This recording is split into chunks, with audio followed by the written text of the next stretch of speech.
నేను మీ Devi Shekhar. Welcome back to my channel. ఈ రోజు మన ఛానల్లో ఎటువంటి పప్పులు నానబెట్టుకోకుండా అప్పటికప్పుడు ఓట్స్ పాలకూరతో హెల్దీగా దోశలు ఎలా వేసుకోవాలో చూసేద్దామండి. దీనికోసం ఒక మిక్సీ జార్ తీసుకొని అందులో 1 కప్పు ఓట్స్ వేసుకోవాలి.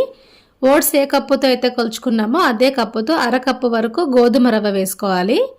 అలానే ఒక చిన్న కట్ట శుభ్రంగా కడిగి పెట్టుకున్న పాలకూరని కాడలు లేకుండా ఇందులో వేసుకోవాలండి.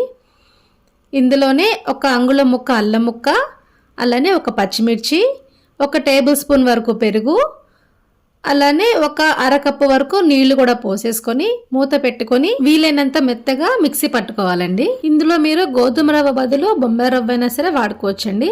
అలానే పాలకూర బదులు బీట్రూట్, టమాటో కూడా యూస్ చేసుకోవచ్చు. దీన్ని ఇప్పుడు మనము ఒక బౌల్లోకి ట్రాన్స్ఫర్ చేసేసుకుందామండి.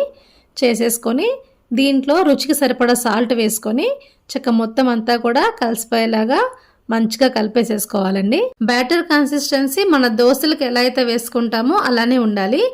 ఒకవేళ మీకు కొంచెం చిక్కగా అనిపిస్తే కొంచెం నీళ్లు పోసుకొని మన దోశలకు వేసుకున్నట్టుగా ఉండాలండి. ఇప్పుడు స్టవ్ మీద ఒక పెనం పెట్టుకొని దాంట్లో మనము 1 టీ స్పూను నూనె వేసుకొని టిష్యూతో పెనం అంతా స్ప్రెడ్ చేసేసుకొని 2 గరిటెల పిండి తీసుకొని మనం దోశ ఎలా అయితే వేసుకుంటామో అలా పెనం అంతా కూడా స్ప్రెడ్ చేసేసుకోవాలి. ఆ తర్వాత అంచులో ఏమట 1 టీ స్పూను నెయ్యి కానీ నూనె కానీ వేసుకొని మీడియం ఫ్లేమ్లో 2 వైపులా కూడా మంచిగా కలర్ వచ్చే వరకు దోశని కాల్చుకోవాలండి. దోశ 2 వైపులా మంచిగా కలర్ వచ్చిన తర్వాత దీన్ని ఒక ప్లేట్లోకి తీసేసుకుంటే మన హెల్దీ ఓట్స్ పాలక దోశ అయితే రెడీ అండి. ఈ దోశని ఇంకా హెల్దీగా తినాలనుకుంటే కనుక దీంట్లో మనము కొంచెం ఉల్లిపాయలు, జీలకర్ర, అలానే క్యారెట్ తురుము, పన్నీర్ తురుము ఇట్లా వేసుకుంటే ఇంకా హెల్దీగా ఉంటుందండి. అంటే పిల్లలకైతే కనుక ప్లెయిన్గా పెట్టేసేయచ్చు.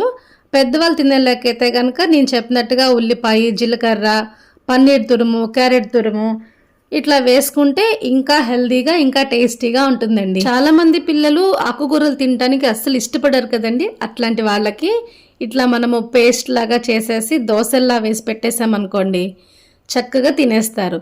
సో వాళ్ళకి కావాల్సిన పోషకాలన్నీ కూడా అందుతాయి. ఓట్స్ కూడా చాలా మంచిదండి ఆరోగ్యానికి. మరి ఎటువంటి పప్పులు నానబెట్టకుండా అప్పటికప్పుడు ఇన్స్టెంట్గా హెల్దీగా చేసుకుని ఎంతో సాఫ్ట్గా ఉండే ఈ ఓట్స్ పాలక్ దోశ మీకు నచ్చిందా అండి? అయితే మీరు ట్రై చేసి మీకు ఎలా కుదిరిందో కామెంట్స్లో నాతో షేర్ చేయండి. Thank you.